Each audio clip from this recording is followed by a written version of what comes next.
Thank you for attending the Week of Kindness. Coming up next is another powerful, impactful, amazing speaker. Get your notepad out, get your pen. Let's get ready and enjoy.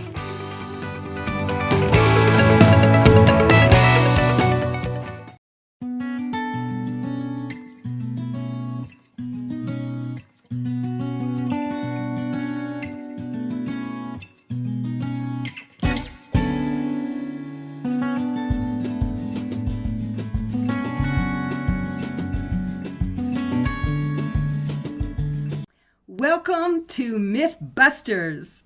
I'm Marla Press, and today I'm going to share with you the 8 most important myths that most people believe about public speaking. Some of them might even shock you. I'm going to leave that one for last. But these are myths that so many people believe and work with, and that's why they're maybe a good speaker, but I want to take you to be a fabulous speaker. And a word about being doing these videos and watching these videos. I know I would prefer to have this interaction with you that's in real time, but I want to feel your energy out there. I actually do feel your energy out there. I know you're there, and I invite you to take this time for yourself. Put everything else down and fully participate so that you really get this information. What is the number one fear of most people? You guessed it. It's public speaking. And it's in the top 3 at least. It's been that way for decades. People fear public speaking, death, and going to the dentist. And a lot of people feel like public speaking is as bad as death because they're going to die if they have to get up on a stage, or they're going to die and bomb if they have to be in front of people and express themselves and be exposed. That's what it is. You're exposed and expressing yourself, and you're risking rejection. So how can we bust through that? That brings us to the first Mythbuster. Mythbuster number 1 is that you need to resist fear. And I'm here to tell you that what you resist persists. And so you don't want to resist fear. You don't want to believe that you have to get rid of fear before you can do public speaking or do a video or put yourself out there. All you have to do is not let it overtake you and learn how to feel the fear and then work through it. There's not a celebrity alive or a public speaker that's a famous, good public speaker that doesn't feel a little bit of those butterflies in their stomach when they go to speak. That's just normal. It's natural. And that's okay. You know, I teach public speaking workshops, and so often people in the workshop will say, oh, I was so fearful and so afraid and so nervous. And the feedback they get from other people is that it's not that noticeable. The thing about fear is that it's there to protect you, right? It's your friend. Make friends with your fear. Because there's 2 kinds of fear. There's the fear that's there to keep you from getting hurt. So, if there's a moose in your backyard, you might be afraid of that. If you're on fire, you might be afraid of that.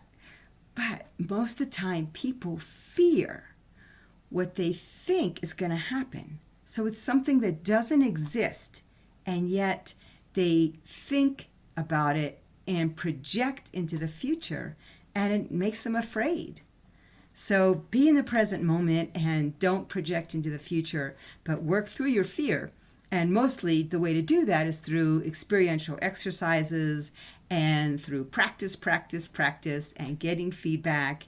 And then it'll get better and better and better.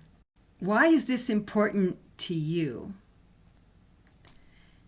If you want to build your business, work on a team better, attract more clients, be confident when you're working with clients, improve your relationship with your spouse, have better success at dating, be better with your kids. All of that. Communication is key.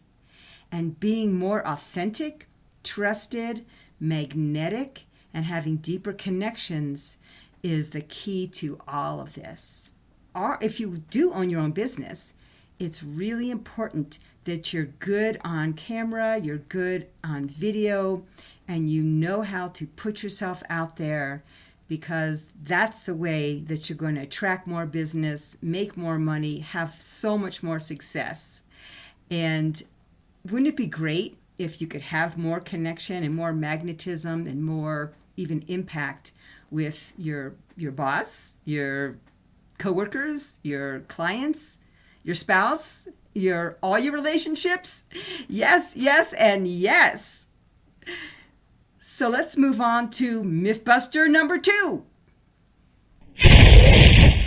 Mythbuster number 2 is project your voice. That's the myth that we're told so often. Project out to the audience. But what I am here to tell you is that there is a difference between not having your voice be right here and your energy be right here and having a weak voice, and projecting onto your audience as if they're a thing. You're throwing something at them and they're going to go, whoa, and move back from you.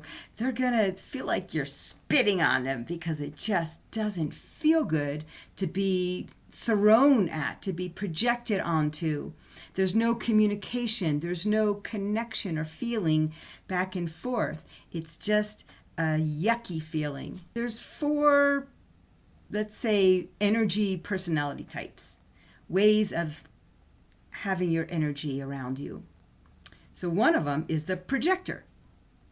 Those people tend to be sometimes charismatic, entertaining, their energy fills the room, they're certainly noticed, and sometimes for a while you like being around them. You like having them talk to you because it's interesting. However, they have problems building trust. They have problems having people work with them long term. And it's not as healthy of an energy as what we'll get to in a minute. So what's the second type of the way people will use their energy? They're shrinkers. People shrink. They're shy. They're kind of, shut down, and their voice is pretty weak and very quiet, and they don't really have any good boundaries or spaces around them. And that's not helpful either. When you shrink, people can take advantage of you, or an audience just feels like it's too much effort for them to connect with you, and so they don't. So the remedy for projectors is to pull their energy in and contain it.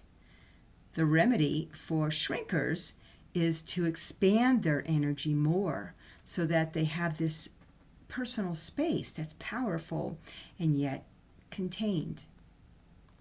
A third type of energy is the diffuser. People that are diffused, they have a bigger energy than the shrinker. It's not quite as big as the projector, but it's diffused. You feel like you just can't quite get what they're talking about, or they have these ideas that aren't solid, and you don't know where they stand, and you don't feel connected because you can't quite grab onto them. The remedy for the diffuser is, you guessed it, to build an expansive energy and yet have it be contained. And the fourth type of energy is the healthy energy, where you are expanded in your energy. You're not shrunk, you're not projecting all over the place, and you're not diffused all over the place, but you're actually contained and expanded at the same time.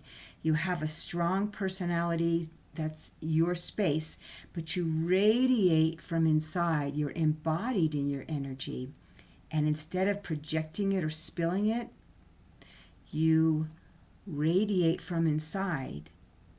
And these concepts are a little challenging to just think about intellectually. So we do experiential exercises to really practice and see where is your energy. And not everybody has the exact same energy in every situation or every day, but where do you live most of the time? And especially when people are doing public speaking, they tend to have a specific energy that it's their go-to, and that's what they do. And you know if you're a shrinker, you know if you're a projector, and it might be a little harder to know if you're the diffuser. But I look forward to meeting you, and we can talk about that more. I used to be a projector. I did a lot of public speaking. I grew up being in plays and giving speeches, and I did practice management consulting around the country where I did a lot of public speaking. But what I found was that I was entertaining, maybe inspiring to some degree, but I wasn't getting the results I wanted. I wasn't getting the clients, the people following me, wanting to work with me, and even my relationship suffered. So what I realized was that projection doesn't feel good. And I decided that not only did I need to stop projecting and start radiating my energy out from an authentic, deep place, but also I realized I needed to be more vulnerable.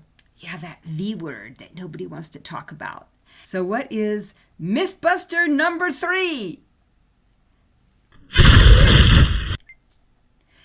Myth number 3 is think about all these great public speaking techniques. Bam! Have you ever tried to get up on a stage and keep all these things in your head? What happens? For a lot of people, they get a lump in their throat, they feel tight, their chest gets red or their face gets flushed. It's because all of your energy is up there in your head. So what I help you do is get out of your thinking brain and get your energy more grounded. So yeah, you want to think ahead of time. You want to talk about and know good speaking techniques, but you don't want to think about them while you're speaking. You want to be so practiced ahead of time that just becomes embodied in you and natural. So people always say, oh, how can I stop saying so many ums? It's not about resisting the ums, because as we talked about, what you resist persists. So if you stand up there and try not to say just like you try not to think of a pink elephant, it's not going to work. You're going to be thinking about it. So don't resist it, but you want to know ahead of time, well, what are some of the things that are helpful? Like, how do you stand? How do you use your body language? How do you use your voice besides whether you're projecting it or not? What are the different tonal qualities of your voice, and how do you vary it? And so, yes, it's important to know them, but not when you're getting up there to speak. Don't think about any of those things at that time. Be in your whole body energy, and you will see a huge difference. So what is Mythbuster number 4? Mythbuster number 4. Myth number 4 is related to myth number 3. It's count your ums and then you'll end up saying less of them. There are a lot of different filler words you can use instead of You can say so or and. The most powerful thing you can do is take a pause. Pauses are powerful. Super long pauses, not so much. But a powerful, well-placed pause to just give yourself a moment. Give yourself a moment to think, because that's why we say ums. That's why we use a lot of filler words, because we're in our head and we're trying to think while we talk. And that's not easy to do. What I'm suggesting you do is give yourself the allowance. Allow yourself to say a few filler words, and then remember to pause and give yourself a moment. That's what's going to really help you be a powerful speaker. What is Mythbuster number 5? Myth number 5 is memorize your speech ahead of time. You certainly have to know what you're talking about, and you want to memorize it to a degree. But if you just memorize it, it's going to come out so rehearsed. And people notice that. We all know what it's like to hear an elevator speech, even if it's a very short one. We know what it's like when someone is on video reading their speech, or if they're even in person and they have this almost word for word memorized speech that's just kind of regurgitated out. My suggestion to you to really be authentic and become trusted and magnetic is to know your material really well and know that you know it. Don't doubt yourself. You know this. Think about the most important points and then practice improving those. That is going to make you seem much more reachable, attractive, and magnetic to your audience. What is myth number 6? Mythbuster number 6 coming up. Myth number 6.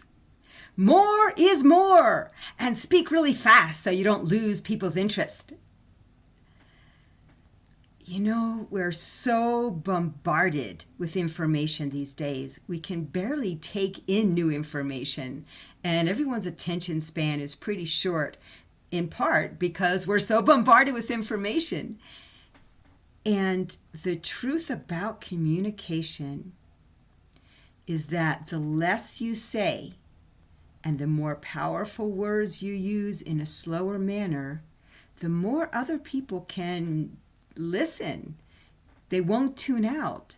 They will absolutely comprehend it more, and you'll make a much bigger impact because people do tune out. If we give them laundry lists or this huge explanation that they can get lost in because then they're missing the points, that's not helpful.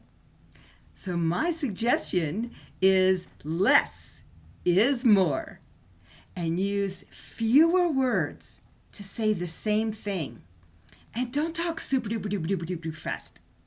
Yeah, you don't want to talk really slow, and you certainly don't want to have a monotone kind of, just a voice that doesn't vary very much. Just kind of, that's not good either. However, think about pauses like we just talked about, and think about how you can use less speed, less words to have more of an impact. And let's talk about presence. We've talked a lot about being in your head versus being in your full body. And really important concept is presence. What does that mean? It's kind of a buzzword and nobody really knows what it means. The most common thing is for people to think it's the same as mindfulness. Here's how I look at it. Mindfulness is thinking about the present moment. You're not thinking about the past. You're not thinking about what's going to happen in the future, how what's happening now is going to have consequences for the future. You're just in the present moment thinking about that. But that is a very important practice, very helpful, but it's not being fully present because you're still in your thinking mind. You're still up there in your head. Presence is about having your full energetic presence available and in that moment along with the mindfulness. So you've all had the experience where someone has walked into a room and the energy almost seems to shift. That person is noticed. They have this confident air about them. And someone else can walk in a room and nobody notices them. Nothing seems to shift. And sometimes they'll say, maybe this has happened to you. Nobody even remembered I was there. One person has presence. The other does not. And in public speaking, bringing your full presence to the moment is really key to having that magnetism and that authenticity and that ability to really draw people in so that they want to listen to you. They want more of you. They feel like they're getting a piece of you and not just theory in your mind, not just intellectualizing and theory. And presence, some people think, presence is the same as charisma. So in order to have presence, I'm going to be this entertaining person and really be out there. And that's what presence is. Someone has a big presence. That's one way the word is used. But how I'm using it is much, much more effective and important to be a great communicator in every situation. Mythbuster number 7. Let's get to that. Myth number 7. Now we're getting to the juicier ones. This can be controversial. The myth is that you should repress or at least subdue your femininity or your masculinity. And that just doesn't feel good to anyone. And it's not about being gender neutral. But people that are neutral in their essence, in their energy, are boring. They're blah. They're just not expressing who they are. And people notice that. People notice everything about your energy, whether they're conscious of it or not, and whether you're conscious of it or not. It always is there. For example, all of us have had the experience of meeting someone at a party or in a grocery store, and you just get this kind of creepy feeling about them. And it's not the way they look. It's not what they're saying. It's this feeling you get because of their energy.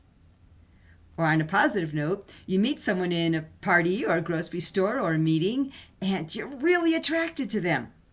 And it's not because they look so great necessarily, and it's not even the words they say. It's their energy.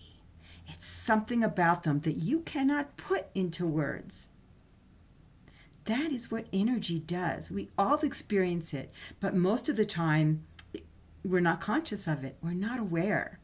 And this is key, another key to public speaking being magnificent.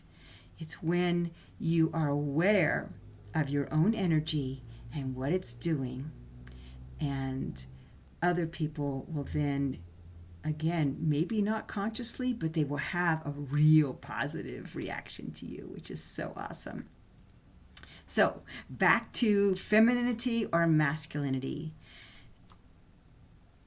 If you identify as a woman and you use the power of your femininity, and that can look a lot of different ways. I teach the art of feminine presence, and we go into a lot of detail about that. There's so many ways to explore it, so I won't get into that now.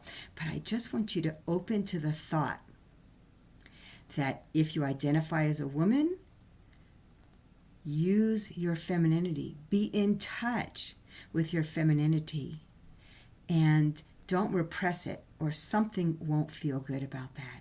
And if you identify as a man, same thing. Be in touch with the essence of who you are so that you express that fully, and people will just feel more connected to you because you are more you, and you will feel euphoric. You will feel so much better than when you repress anything. I'd love to talk more about that. But for public speaking mythbusters for right now, just think about, do you repress or subdue any part of your femininity or masculinity? Get some feedback from a friend. I'd love to give you some feedback about whether, how you come off that you may not realize that you do. And this is so important. And finally, we come to maybe the most controversial mythbuster of all. Mythbuster number 8. Myth number 8. Make sure you are likable. What? What are you trying to tell me I shouldn't be likable? This one really is a surprise. But here's how this works. It's not that you don't want anyone to like you, but a lot of speakers focus too much on being likable, and they miss out on having an impact. If you're just warm and friendly, people will like you. They might even, I enjoyed the speech, and maybe it was even a little inspirational, but they don't take action. And they may not want to work with you. Yes, we want to work with people we like. Yes, this is true. People have a need to work with people that they like, and that's okay. What I'm here to tell you, to bust this myth out just a little bit, is that you also want to jazz people up and rile them a little bit to get them to take action. And people want to feel things intensely. People have needs besides wanting to be liked and like others. They want to be led. So you could be a little bit bossy or authoritative. You certainly can be edgy. That makes a big impact. So close your eyes for a moment, just for a couple of moments. Allow yourself to just relax even more and kind of sink down into yourself. And ask yourself, what would it be like if you were never afraid of speaking in front of a group again? What would it be like if you could get healthy attention at work and at home? How would your life change if in your personal relationships you were more magnetic and more deeply connected? And at work, if you could be so powerful and impactful and in such an authentic way? How would your life change? I have a free gift for you, and hopefully most of you have already gotten it, but if you sign up for my talk, which obviously you did to get this far, but when you sign up, you can click on I Want That. My free gift is the top 10 mistakes that public speakers make and the secrets to fix them. And also, when you go to sign up for that, I'm offering you a free 30-minute consultation with me. It's really to go over and give you more of these experiential exercises in a personalized way that I didn't get to do on this video. So I hope to meet you. I really look forward to that. And if you really want to become a powerful, impactful, magnetic, trusted, fabulous speaker, then I hope you sign up for my workshop. It's called The Celebrated Speaker. Become a magnetic, impactful, trusted communicator.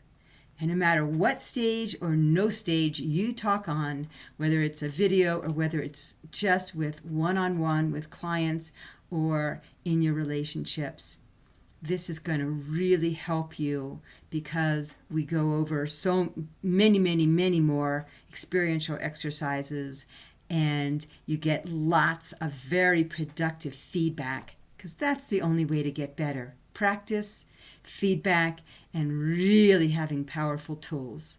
So I look forward to sharing those with you. I can't wait to meet you. Please reach out to me or sign up for my courses, and I wish you all the best because you have a message. Everyone has a story and a message. Everyone has something important to say, no matter in what capacity. So don't hold back. Speak up. I wish you all the best. See you soon. Thanks for watching.